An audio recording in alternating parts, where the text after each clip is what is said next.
This episode of Southeast Iowa Today is brought to you by Griner Auto Body of Washington, Iowa, using state-of-the-art techniques and decades of experience to get your car back on the road after an accident. Car Doctor of Washington, Iowa. No matter who Frankensteined it, they can fix it, clean it, and customize it. McDonald Boneyard of Keota, Iowa, for all your farm equipment and auto recycling needs. For great food, it's your choice. Your Choice Family Restaurant of Wayland, Iowa. Open Tuesday through Sunday. Come to our cruise-ins this summer on the second Tuesday of the month, June through September. Girling Repair of Winfield, Iowa. If your mower is dead, call Fred, your Husqvarna, Aaron's, and Gravely dealer. Fred also fixes and sells snowblowers. B&B Propane and the family of Jet Stops. Dutch Market and Coffee Talk of Washington, Iowa. Dutch Market can handle all of your grocery needs. They even have a conference room you can use for free. Coffee Talk's drive-thru is open and ready to serve you coffee, energy drinks, sandwiches, baked goods, and ice cream. They all present you the award-winning Southeast Iowa Today. Here's the author of Christie's Journey, The Beat Goes On, and your host, John Bain. Thank you, announcer Cody Roy of NewEnglandDukes.com for your golden pipes and wonderful introduction. My guest tonight, because that's when I'm recording this, is J.J. Johnson of Richmond, Iowa. We're at the Kelowna Coffee House in Kelowna, Iowa, and we're going to talk about Senate File 418, an act regarding sex and gender. So here we go with that conversation. J.J., thanks for being on the podcast. Oh, I'm happy to be here. This is exciting. You and I first met on March 14th, 2025 this year, at a legislative brief at Washington City Hall in Washington, Iowa, where Don Driscoll and Heather Hora had their third of three legislative briefs. But before we talk about all of that, give me and the audience a little bit of your background. Yeah, so I live in Washington County out in Richmond. It's a wonderful little space, and I live there with my 4 kids and my wife and our cat and our new puppy, which is very fun, and I'm tired. And I work in local government communications, so I've always got a camera in my hand, or I'm taking a photo or designing a flyer or something, you know. Okay. So this time you're on that side of the camera. I'm on this side of the camera, which is fun. We'll see how well I do, if I can take all my coaching that I give to others and put it into practice. Well, so far so good. So good. But yeah, that's me, and we've lived in Washington County since the pandemic. We moved here in March of 2020, and it's the farthest out of town I've ever lived. I grew up in the South, but in a suburban neighborhood, and I wasn't sure how used to it I could get, and I love it. It's been awesome. I mean, Kelowna is such a nice town, and it's such a great space, and for our kids, and yeah, I love it. You hear different noises at night. We've heard so many noises. We had a neighbor who had 2 goats who, for the longest time, sounded like children when they screamed. Oh, wow. And the amount of times I walked outside to see if some child was in imminent danger, only to find out it's these goats. Unique experience for me, but yeah, no, it's been wonderful, actually. I love it. That's cool. Here. Yeah. Well, that's cool. So let's get to the day that we met. I was there recording this event, and you were the first one to speak that day, and you were pretty passionate. Yeah. And anybody that goes back and looks at the podcast from that day, they'll see it. I mean, because you were just sitting directly to my left. We were about as close, or maybe even closer than we are now. And you were really upset about the passage of Senate File 418. Yeah. And to just kind of give folks that may not even know what that is, it's an act relating to sex and gender, including those and related terms for purposes of statutory construction, and it goes on and on and on. In all the legal language and the So what is your concern with that? Well, let me back up to why I was at the town hall. Okay. So until that moment, I had only ever voted, and that was pretty much the extent to my political participation ever. Okay. And I had voted all across the spectrum, from Ron Paul to Bernie Sanders. So it's taken a while for me to figure out what I think. I think a lot of people, if they have an open mind, can admit that. I mean, you're talking to a guy that voted for Bill Clinton 2 times, but I voted for Donald Trump 3 times. Yeah. So, and I think that reflects just how not as binary everybody really is, that we're all looking through the lens of our own experience and trying to figure it out. And my first vote for president was Ronald Reagan for his 2nd term. Nice. Yes. 84? 84, that's 84. Right. Yeah. So I had never really participated outside the voting booth. But with the change in political atmosphere, with the inauguration of the new administration at a federal level, but also then the lawmakers in Des Moines, I have been motivated now to do something, to say something. I have never had a problem expressing my opinions in a comment section or to my wife, but that only goes so far. There's only a certain point where I can take my political opinions and hold them in and just either be angry or do something, right? And I'm trying to do something. So I drove out to this town hall. I heard that this was happening, and I don't remember if this was the eve. I think this must have been the one in the evening because it was during the day. Oh, it was so I took off work for that. It was at noon, yeah. And I've never had a problem with conflict. I've never had a problem having a conversation in public, but this really was the first time I've ever done anything at all. And it's because of what was passed at the end of February. So, like you said, it was February 28th. Yeah, right at the tail end. It was the first bill that Kim Reynolds signed into law. Reading through it, when you read the headlines, you have to check. Okay, what's hyperbole here? What's true? What's false? What's really going on? And I'm a big believer in reading the bill. I like to read it. I like to read the code, and I like to read the bills and all the. So I saw the headlines, and I first thought, that can't be quite what's really going on. But so I read the bill, and so I read the bill, and it was exactly what I thought it was. It was exactly what was being described. There are a few sections, but the section that I honed in on was the removal of the word gender identity as a protected class in the Civil Rights Act. So Iowa Code Chapter 216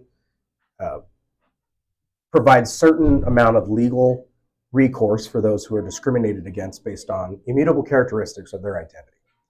And since late 2008, I think, 2009, Iowa has had gender identity as being one of those classes that you cannot discriminate against without cause. Not all states do. I think more than half don't. But then Iowa became the first to remove those protections. And that startled me. I think the list of reasons that you can be discriminated against or lose your civil rights should always be getting shorter. There shouldn't be more reasons that you can have your civil rights be taken away. Okay.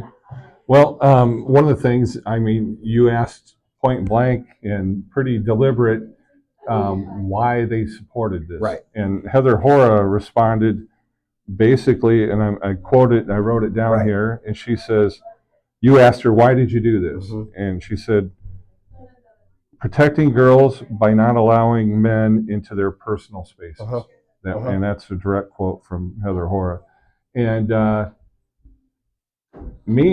sitting here thinking that makes a lot of sense because I've witnessed, as far as in the news and on social media and every other place that you get information from these days, this whole idea of transgenderism, where the women's sports issue was a big one, and these athletes. I'll just call them athletes, and then hopefully I don't offend anybody. Sure. But they were using the young women's locker rooms. Right. I don't think that's right. Okay. And I understand why that, I mean, if you don't do something and do something legally, obviously this is allowed to happen. Right. And some school systems just let it happen in fear of being sued. Yeah. Because Yeah. everything in this country is based on litigation. Oh, yeah. Everything's Yes. litigated. Yes, it is. And so me, I'm a father. Uh-huh. I'm a grandfather. Uh-huh. I have a son. I have a daughter. I've got a granddaughter. I've got a grandson. Right. And I want, just like everybody wants their families to be safe and secure, but I also want everybody to have the same rights. And where in SF418, an Iowa Senate file bill, does it take anyone's rights away? I didn't see where it took anybody's rights away. Fair question. Let's back up.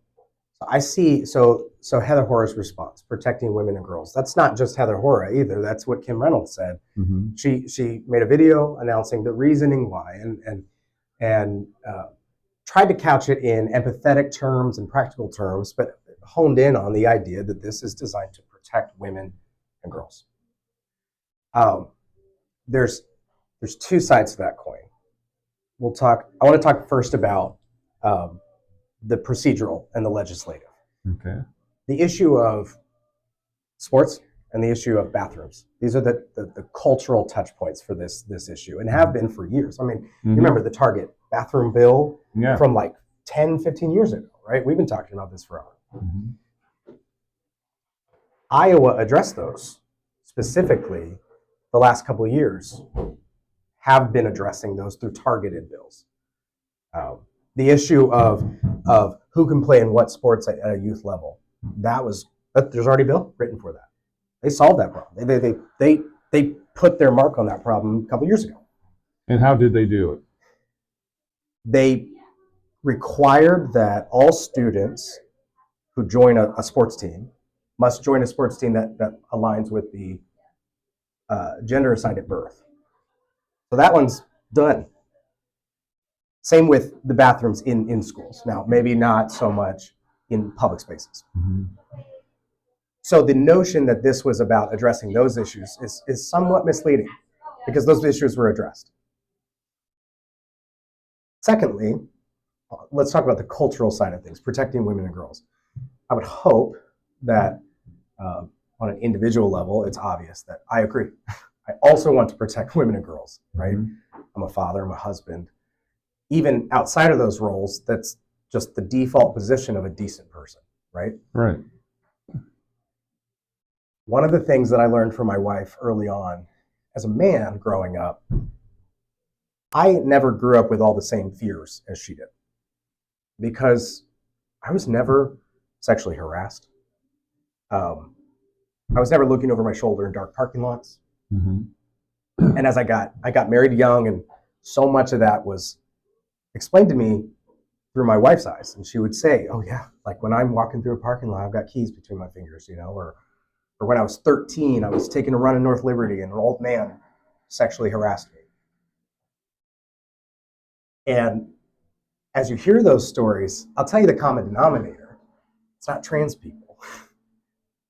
Women aren't holding their keys through the parking lot because they're afraid of the trans man walking around the corner, the trans woman walking around the corner. It's men.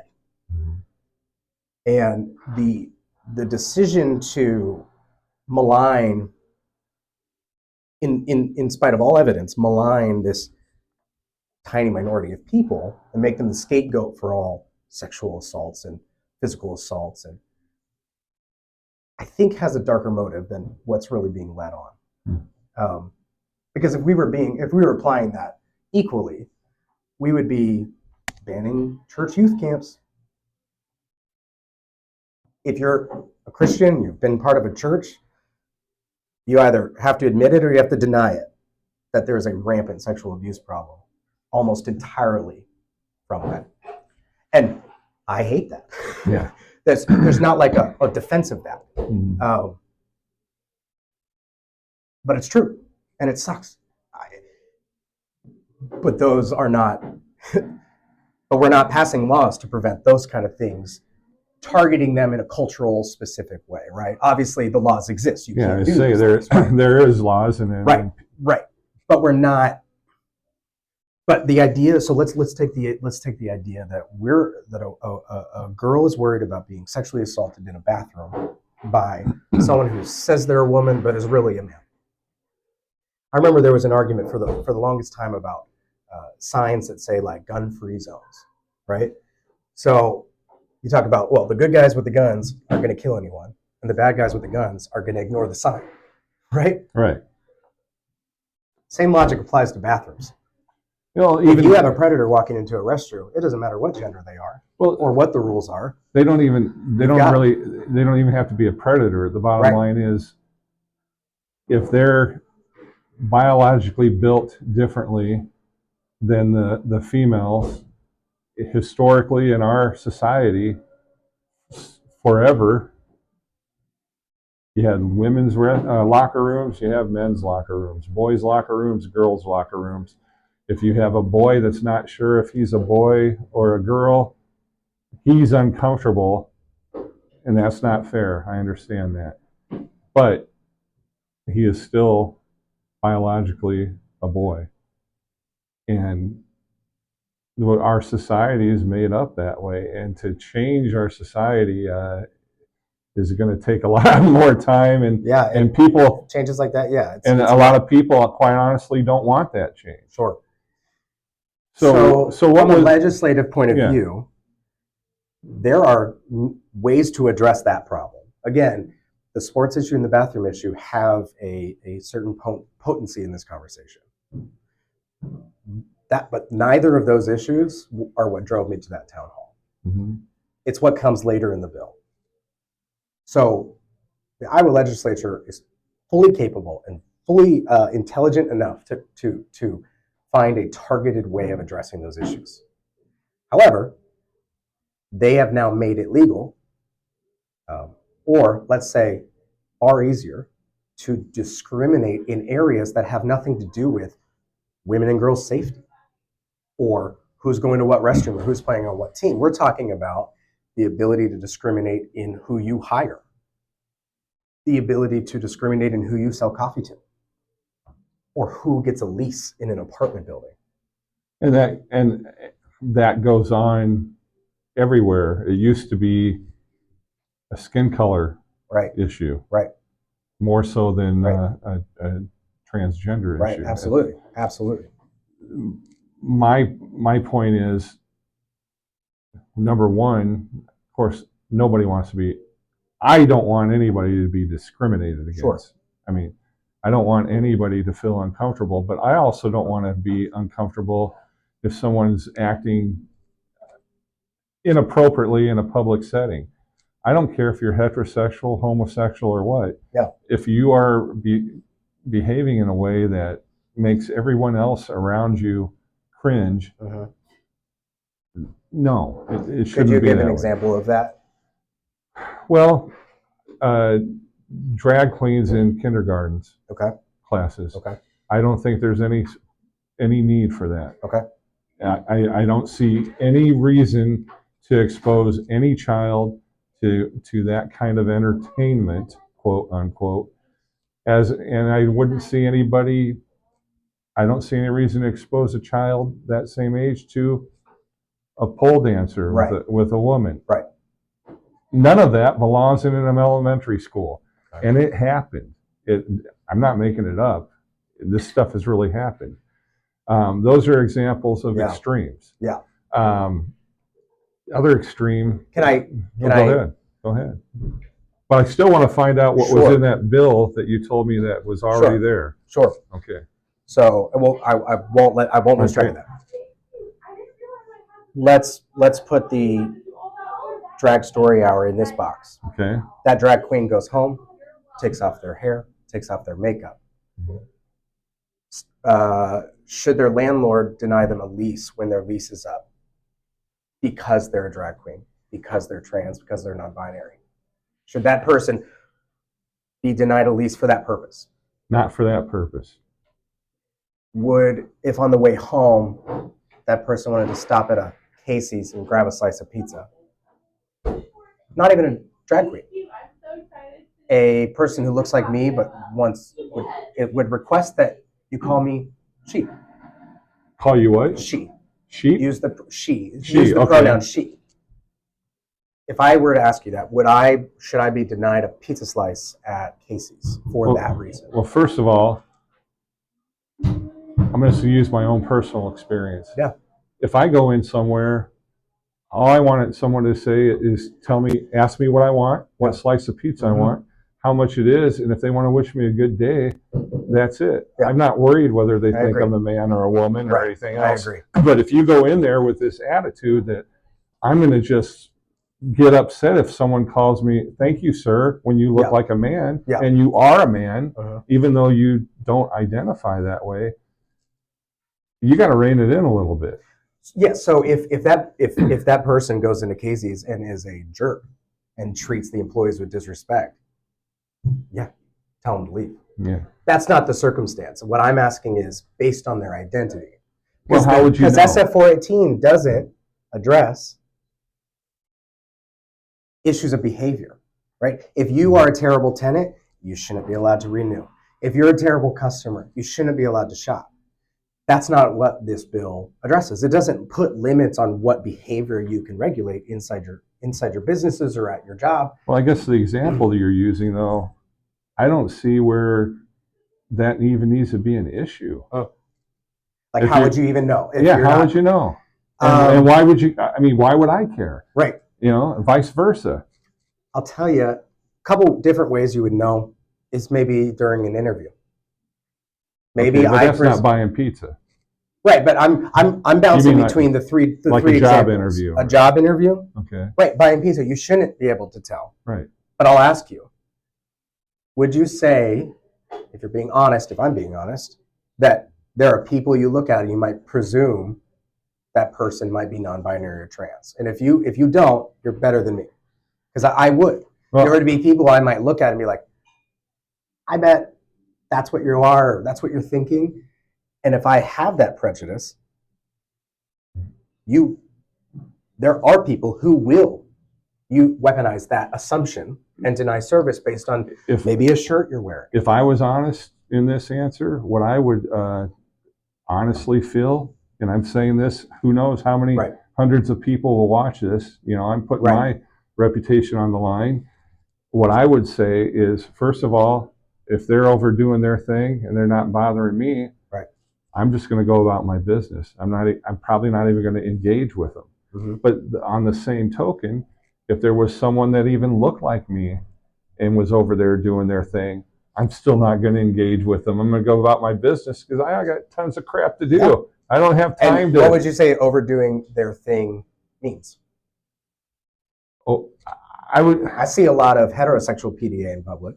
And that's not called for either. Wearing rings, identifying yourself as a married person, you know. I've got one on right now. Right. So I would say, again. But I think when you're talking about public displays of affection, you're talking more of overt hugging, kissing, that sort of thing. What would you say overdoing your thing means? Is really, are you talking about like? No, I'm talking about drawing attention to yourself just so that people know you're there. And you're talking specifically the way trans people might do that. Or any people. Right. Because I see plenty of people rolling up. I'm just saying, if you want to be treated the same as everybody else, there are social mores and ways to act. And there are times, I've seen it over the years, where someone, let's just say you look for the ability to create a scene. Right. Let's say you see someone that is, let's just call them straight-laced. Everything's buttoned up. There's a tie, a dress, the whole bit. I get what you mean. And I've seen some others who are a little bit more footloose and fancy-free. And they will go out of their way. They have gone out of their way to make a scene to try and make those people uncomfortable. And then you see Vern and Berta quickly usher out the door while the others stay there and laugh. That's another form of bullying. Right. So, right? Yes, and here we agree. Mm-hmm. Here's where I take issue with the bill. The bill doesn't address these behavior discussions. You and I could go back and forth about what's appropriate in public and who can display what in what form. But if two people are behaving the same way, it is now legal for one of those people to be kicked out simply because of who they are. I disagree with that. So you don't think it's legal for either of those any of those people to be kicked out if they're behaving that way in someone's business? No. My example is that if two people are within the bounds of culturally acceptable behavior, they're not treating anyone wrong, they're not committing any crimes, they're just going about their business, buying that slice of pizza. The trans person could get kicked out. The cis person wouldn't under this law. And you asked, let's go back to that one question. You said, what rights are being taken away? Show me where. I'll show you. Show me in that. I think there's 14 pages. I know right where it is. Okay. Let's do. Because at the end of the day. Okay, I got it. Go ahead. So this is these are the amendments, but it doesn't include the text in between in chapter 216, so you have to fill in the gaps here. But it says, in 216, it more or less says, the following actions are discriminatory if a person refuses to hire, accept, register, classify, or refer for employment, or to fire, to discharge any employment, because of the age, race, creed, color, sex, sexual orientation, gender identity, national origin, religion, or disability of such applicant or employee. We're really familiar with this language. This goes back to the Civil Rights Act, right? And that's what the Iowa Civil Rights Act really is. It's just more or less an Iowa version of the 1964 bill. Now that gender identity is stripped out, the same thing that would be discriminatory against a person because of their skin color is not discriminatory based on this identity. So the rights that are being taken away is the right to walk into a job interview or to a public accommodation or to a housing lease. You should have knowledge that your identity is not a disqualifying factor. That's taken away. And I'll go a little further. One thing that Kim Reynolds says is all this bill does is bring it in line with the Federal Civil Rights Code. Correct, it does. And the Federal Civil Rights Code doesn't do enough to protect everyone. In fact, when it comes to employment, the Federal Civil Rights Code only applies to employers with 15 or more employees. The vast majority of businesses in the United States have less than 15. Right. So in those circles, the route to making a legitimate claim of discrimination is so much more difficult. And all this bill does is remove even another layer of protection.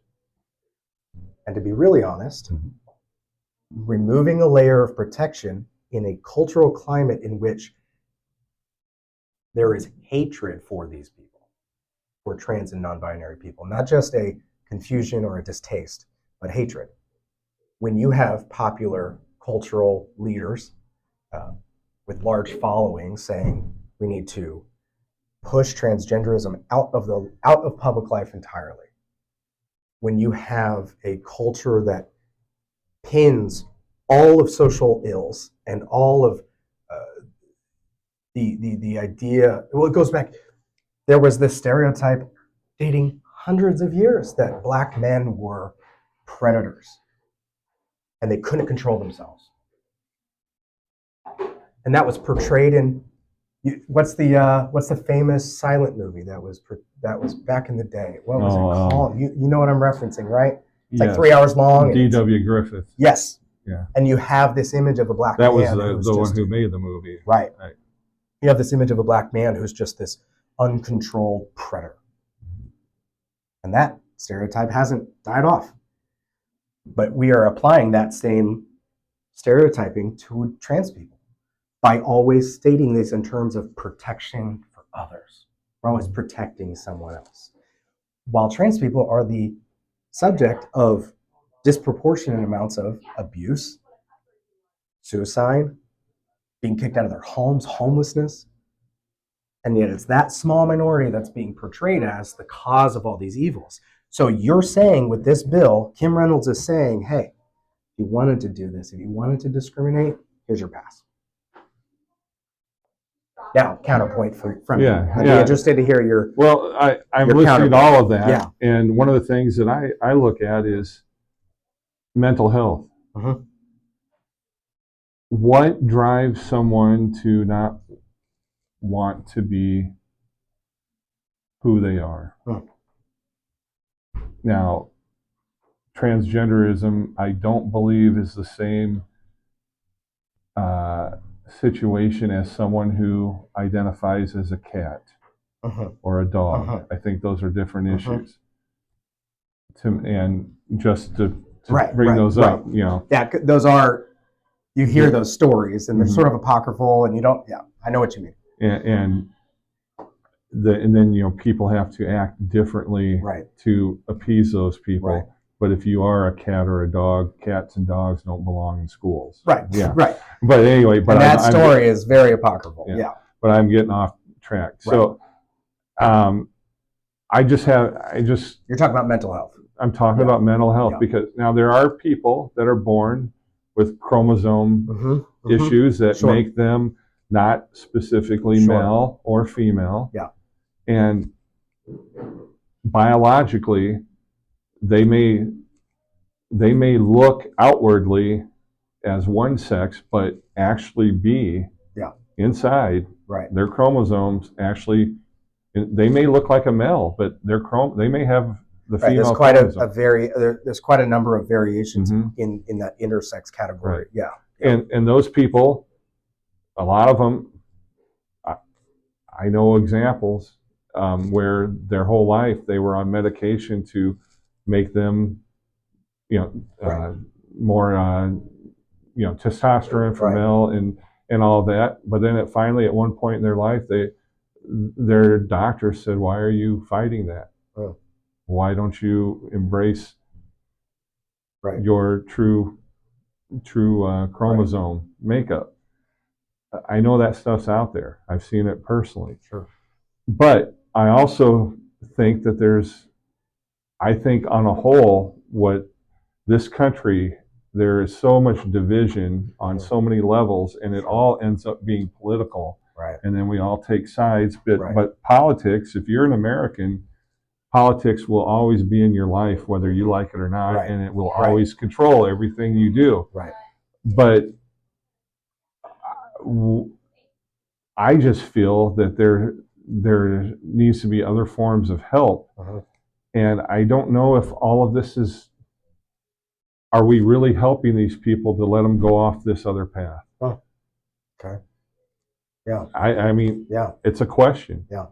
Because I see a lot of people that the mentions that you put, the suicides, all this other stuff, they're not happy. Yeah.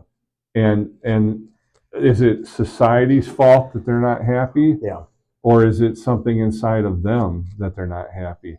And when you're trying to have a group, and when you're dealing with the masses, and you have a small group, there's that word minority, but taken however you want to use the term minority, it doesn't necessarily mean they're less of a human being. That's not what I'm saying. Of course. What I'm saying is there are fewer people like that.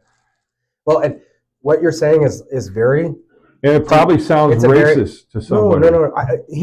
Here's where I view this. So I grew up in Oklahoma, in the South. I grew up with an evangelical community. So for me to even be talking about this on this side of this issue, I probably wouldn't have thought I would be doing that 15 years ago. But as I've gotten older and been able to apply my faith to real life and not just to what I hear being taught, and to have my faith intersect with real people, right? And this is the key. This question of, I can't wrap my mind around what that experience of being trans is like. Well, there is an antidote to that, and it's asking, and it's talking, and it's Yeah, there's reading to do, but if the only person you're hearing about a trans experience is through the lens of a straight man, Right. which is how I think most of our understanding comes, often for all issues, right? We're hearing it often about someone else's experience through the lens of someone who reminds us of us. And there's an element of that. Well, that's natural. We're looking for people who look and remind us of ourselves. But I find that often that confusing, that hard to understand experience from an outsider point of view, well, you can pierce that veil through a conversation. And knowing trans people, turns out a lot of the stereotypes break down pretty fast, if not instantly. And I would flip this conversation on the head a little bit. We talk about a trans person by their very nature is challenging what gender means, correct? And there's a lot of people saying, challenging it. I'm not even saying they're instantly redefining it, but they're saying, hey, I have another definition of this. I have another way of thinking about this, which sort of runs into how we've always thought, right? Well, why is it so hard for people that are pro letting transgenders into women's locker rooms give a definition of what a woman is? Because, and I'll say this. Because I'm going to share with you my definition, but I'll let you go ahead and do your thing. So I grew up, like I said, evangelical, and there were pretty direct, strict definitions of what, not just what sex means, but what a person who is fully living out their gender role looks like, right? And those definitions varied from church to church, culture to culture. But I had mine, right? So much of that was defined by my parents, who were both incredible role models for every reason, but especially in their very egalitarian view of their relationship, right? There wasn't just, they were equals and they were partners. And I'll tell you what, that is an offense. That exact relationship, the one that I hope I'm reflecting in my own marriage, is an offense to many of the same people who would call themselves evangelical Christians. A woman working outside the home is an offense to God. A man who is not the right type of masculine is an offense to God. And as a man, it turns out we're also masquerading with a certain false definition of what gender is. And we wear it like but it's okay because no one's challenging on us. We are silent and we keep our emotions inside, and we're strong for our families. And that's all just accepted as normal, when really often those tendencies drive us to loneliness, drive us out of relationship. But why don't we have the conversation, or why aren't we having the conversation that that's a false gender identity?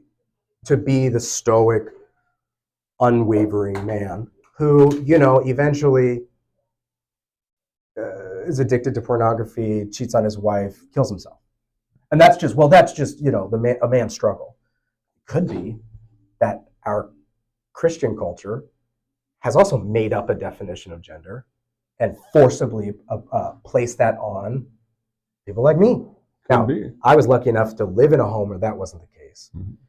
But I easily could step into a church right now within a couple miles of this place and be told those things. And you know what? And those gender norms deserve to be challenged too. And just for the record, I don't want to be at a church like that. Right. And I'm going on 39 years of marriage, and my wife is my partner. Right. She's my equal. Right. Actually, she's smarter than I am. Right. Not only is she better looking, she's smarter. Yes. Yes. Yeah, but, yes. Do you sense, just we are all on our own little segments of the internet, so we might not see the same influences. Mm-hmm. Do you sense the growing trend that setup is less and less acceptable to a particular segment on the right, and particularly a segment that's currently in political power? No. Okay, that's fair, because I know that we don't see the same things. Mm-hmm. I would say I see it every day. Interesting. Well, and you work at the highest levels. And you work in Iowa City. Oh, I don't see it in Iowa City. No. Okay. That's where I don't see it. Okay. I don't see egalitarianism. I don't see equality being an offensive thing in Iowa City. What I see it in is I see it on the Daily Wire. I see it in the White House. Okay. Well, I don't see it in the White House. That's interesting. Yeah. Caroline Levitt is the press secretary. Right. She's married. Yeah. Has a little kid. She's working. She's going out of her house every day. Yeah. She's leaving. I don't think her child goes to work with her. Right. There's a very upfront, in your face, Absolutely. every day of the week example that is not true. True. And there's lots of other women Right. that are on the White House staff that are in the same boat. Right. And so obviously we're seeing different things. Yeah. But I want to give you my Yes. it's been a few minutes. I want to give you my definition of what a woman is. Okay. It's an adult female. Sounds good. Why can't other people say that? Oh. You just said it sounds good. But if I've seen people that won't even answer that, won't even come close, can't give a definition. Fair. Why can't they? You just told me that's good. You agreed with that. One, Matt Walsh. I'm sure you're aware of who this is, correct?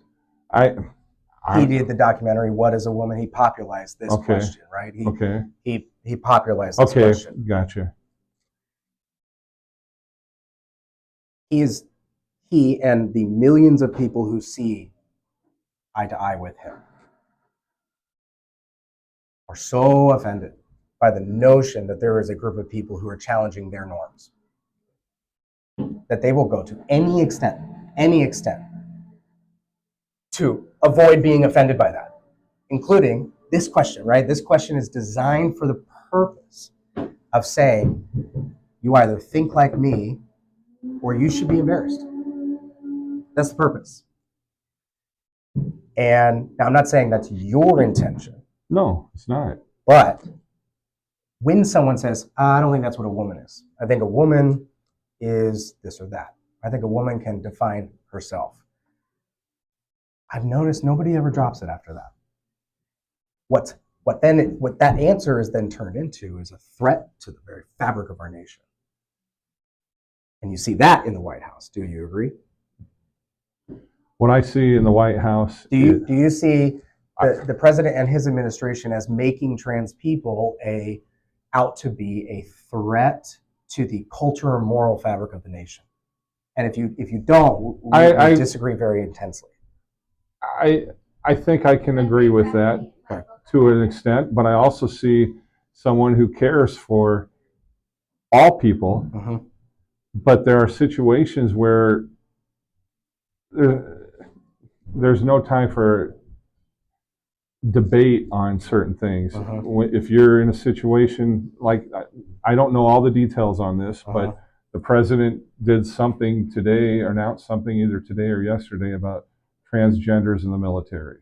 Banned, I think, I won't quote the number because I'll be wrong, banned many thousands of active service military, asked them to leave the military. So they are men and women who are protecting the country, who have made the same vow and the same sacrifice to be in that position. And because of their identity, they're now out of the military. They're less ready now than we were before they were here. What I know about the military, you're trained to kill. Correct. That's what the military is for. Absolutely. Yeah. What other purpose is there? Just it's to kill people. You're either supporting the people killing and blow shit up. Doing the and blow shit up. That's the point. That's the point. In the way the military is set up right now, to be, if you need to mobilize and that sort of thing, you got these heterosexual men, you've got these gay men that are in the military that don't want to be involved. They don't want the distraction of a transgender. They also don't want a distraction of a woman in a lot of cases.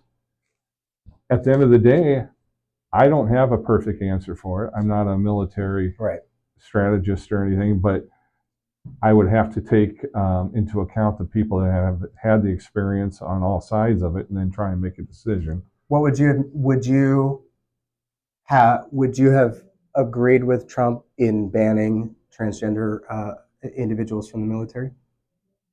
Because as you say, they might be a distraction to the straight guys. Straight guys, straight women, gay women. And what's men. the distraction? Are they not trained to fight terrorists? Why are they so caught up with their brother or sister in arms who happens to be trans? I guess if they are distracted by the trans man in their unit, mm-hmm. I don't want them fighting against Al Qaeda. Do you? Well, the thing, I mean, you go back to the old MASH episodes with Corporal Klinger, and it was a straight guy that played that. He was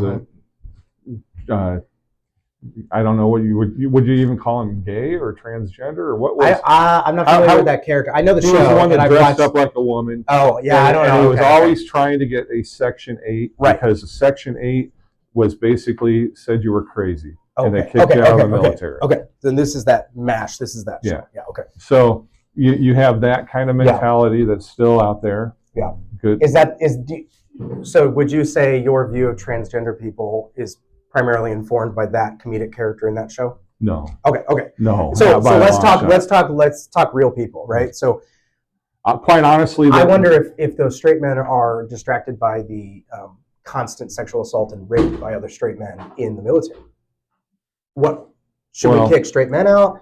Because apparently those men should be court-martialed and sent to Fort Leavenworth. That's a constant, endless distraction. But we're not kicking out men. Yeah. Again, I'll say it again. The notion that it's a distraction is a thinly veiled cover for, I hate those people. I hate those people. Well, if there's a racist in the military and they're distracted by the black person, who do you kick out? The racist. Hopefully. Yeah. Right now, we're not kicking out the racists. We're kicking out the black people, except that it's trans people and transphobic people. Well, let's get back to Casey's and a pizza. Yeah. I don't care who you are. Yeah. As long as you're respectful to everyone around you. Agreed. Go in and buy your pizza and be on your way. Agreed. And if you're heterosexual and male and you're wearing a Second Amendment hat or whatever, I don't want to hear a speech about it. Right. But wear the hat and get your pizza. Right. And get your pizza and get the hell out, just like the rest. Let's say, again, in the Casey's Pizza, right? Mm-hmm. Sorry, Casey's. Not sponsored. I like their pizza. Oh, I love Casey's Pizza. I'm just saying they're not sponsoring this segment. Right. Let's say that a trans person walked in and the employee knew them and knew they were trans. Outside of work. They get their pizza and that person says some slur, says, you need to get out. Problem with just basic human respect. Right. But let's say the manager comes out and upholds that decision, says, yeah, you don't need to shop here anymore. Just don't come back. Well, I would say attorney up, person that just got. And through what mechanism would that person file a complaint? Because it's not the Iowa Civil Rights Code. Well, whatever their biology is, man, woman, whichever way they're transitioning, they can still fight under the code of that. If they now say the suit is about sex, yes, but that's not what the suit's about. They'd have to lie. It's about gender identity. It's about them being trans, not them having a penis, but them being trans. And now they don't have the ability to, as you say, lawyer up. That's what the law takes away. And there's a solution to it. So there's the cultural issue. And I'm not going to lie, like, it's not a simple, straight path for me to understand either.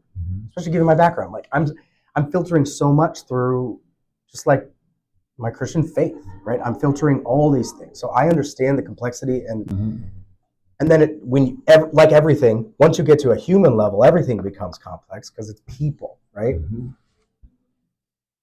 All I'm saying, like I said earlier, is right now in our country and in our state specifically, the list of reasons that you can have your civil rights removed is getting longer. That should scare us. All of us, libertarians, it doesn't matter. We shouldn't be moving in a direction in which it's easier and easier. Now, No civil rights code guarantees a lack of discrimination, because the process, it's not like getting a speeding ticket. It's not like a cop is like, turns on his lights and arrests you for discrimination. That's not how this works, right? Yeah. But we are removing whatever little tools there are to even ever find out, to even have a mechanism by which a person who feels wronged can even say, I was wrong. I got a question for Yes, you. We yes. talked about like demonstrations and parades earlier Yeah. in the conversation, and people that discriminate when transgenders march or whatever. Right. What about the people that discriminate when someone marches in support of Donald Trump and calls him a Nazi and says these different things? Is that discrimination? Yeah. Are they being denied services, being denied housing, being denied a job? No, but are either of those people marching if someone yells out and says you're a jerk? You could call them worse. Yeah. Morally, but why? don't be calling names. Right. That's politically, grow up.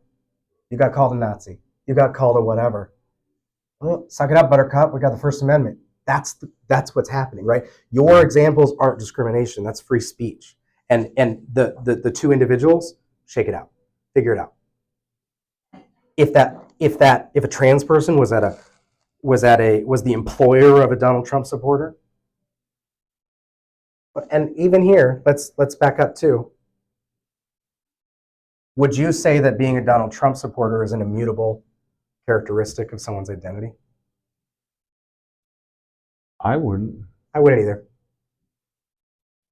So that claim even then breaks down, because that's not what the Civil Rights Act protects. It doesn't protect political affiliation. It might protect, now there's a word creed, but that's a deeper concept than who you support politically. That I pointed that out is there's room on whatever issue, on both sides of an issue, for people to lighten up. Yes. And to come together. Yes. And quit calling people Nazis when they're not Nazis because they don't believe what you believe. A Nazi, if you go back and you look at your history.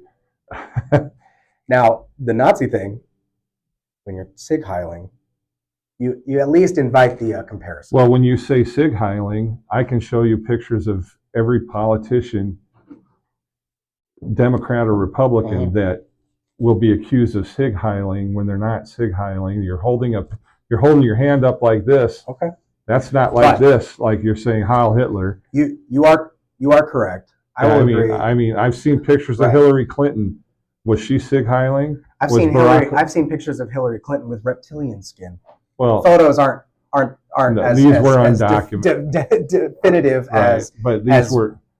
I mean, that was an accidental detour. That's a bad example. I'll back up. Now, see, here's you and I. I. We're talking right now. Yeah.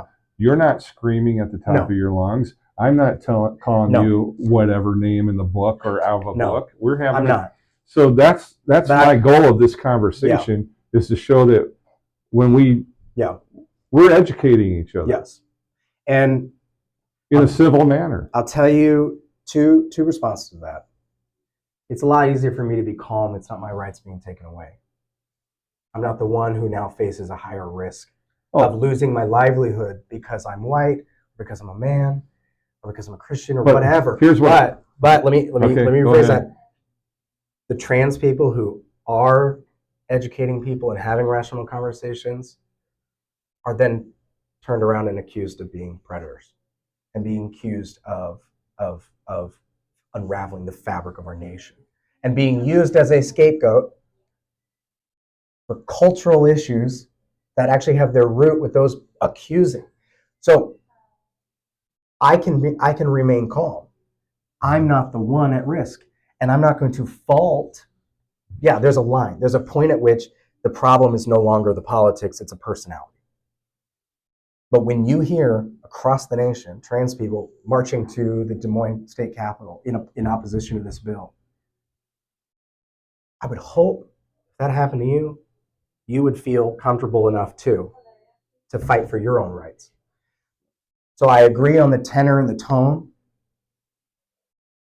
but I give pretty big leeway for those whose rights are being stripped. They have a right to be pissed, and they have a right to yell. Right. Well, my point is, when my first experience with you, Yeah. you go back and watch that podcast. Yeah. You were, and you said it earlier in this podcast, that was the first time you ever did it.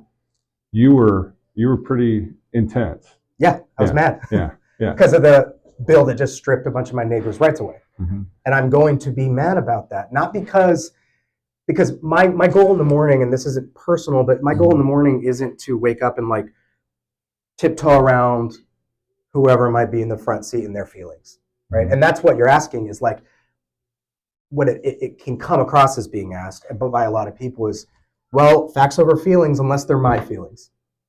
Then, because a lot of times in your examples you brought up, when I'm feeling uncomfortable in public, when I'm feeling distracted in the military, this is not what's going on. I guess the reason I brought those up is, quit the name calling of the people that you disagree with and get to the heart of the matter. Sure.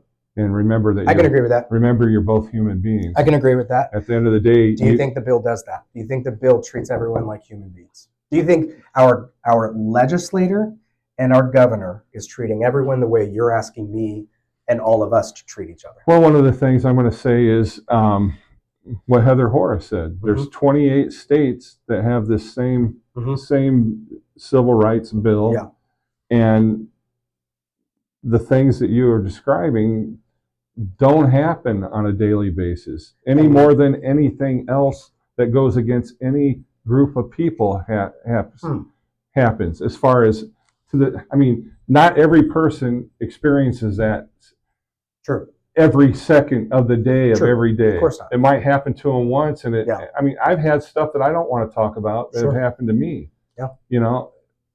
But at some point in those 28 states, is there a mechanism for those people to make those incidents known?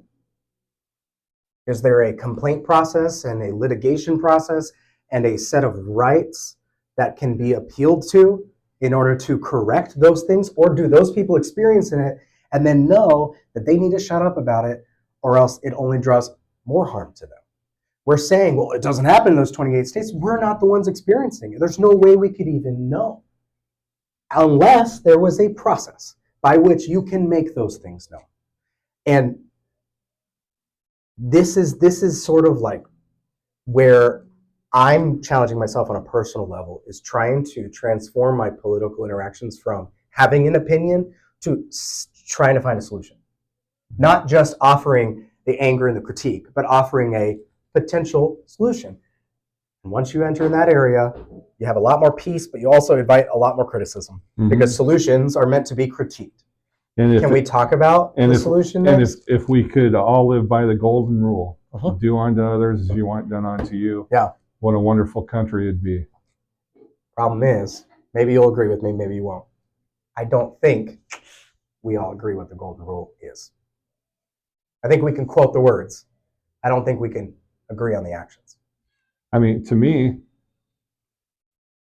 I have a saying, something that I wrote. The truth is horrible. The truth is wonderful. The truth is. So you read something, do unto others as you want done unto you. It's pretty damn simple. Treat JJ the way I want to be treated. And if JJ has a problem with that, when I'm treating him as good as I want to be treated, then we've got other issues. But if we all treated each other, I want to be treated. And I know that maybe that sounds too Pollyanna. I don't know. No, I don't think there's anything.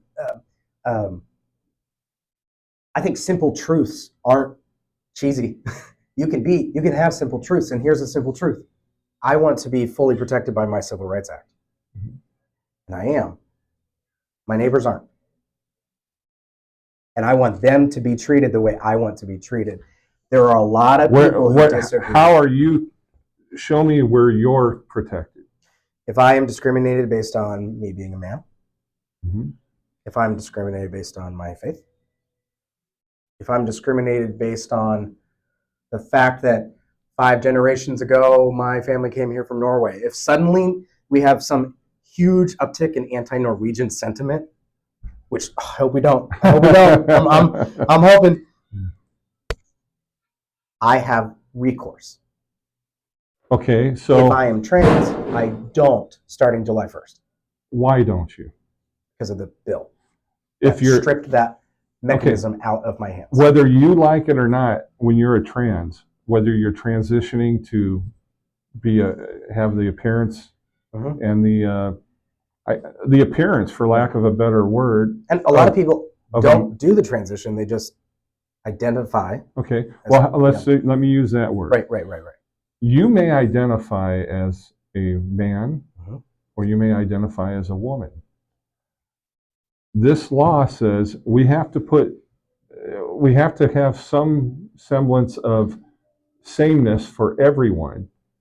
So whether you're a black man or a black woman, or you're Asian, or you're Hispanic, Yep. or you're white, or whatever, whether you're a man or a woman, you're covered, and biologically.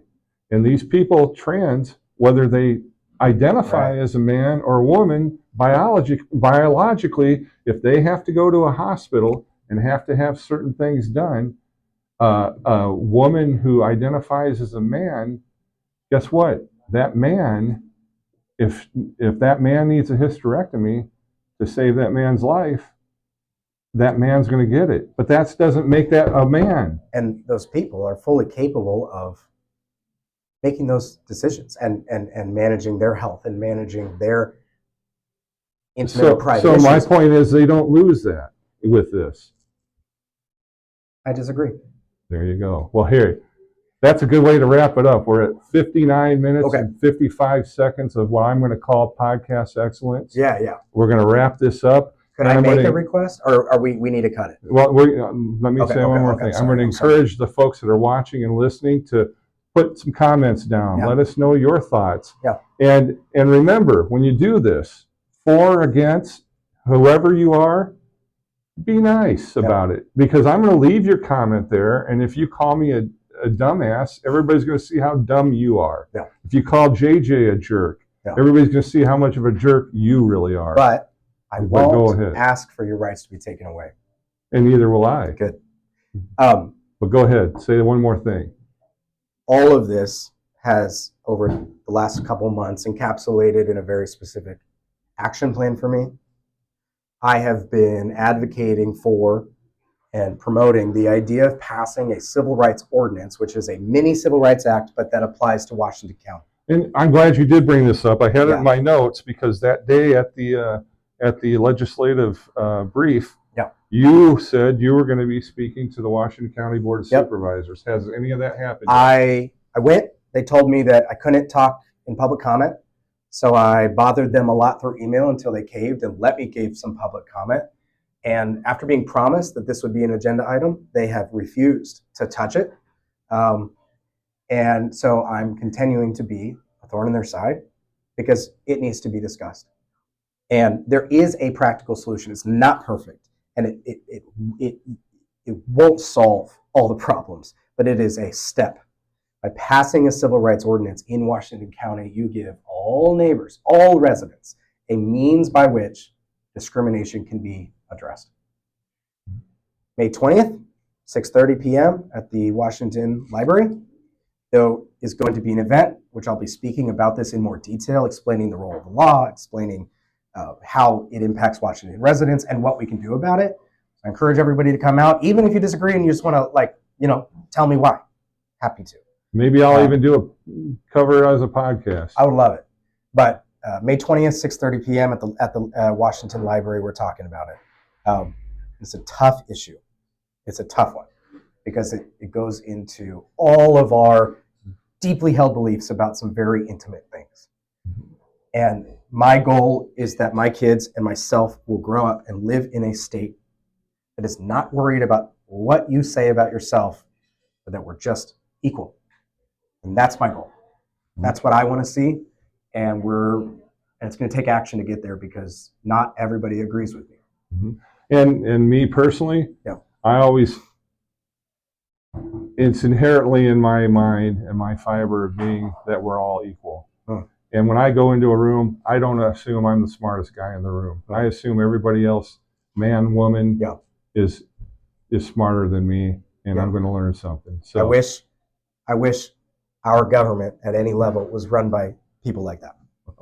all right. Well, JJ. Yeah, for real. Thank you. This is a genuinely really fun conversation to have. All right. I enjoyed that. Okay, Cool. thanks.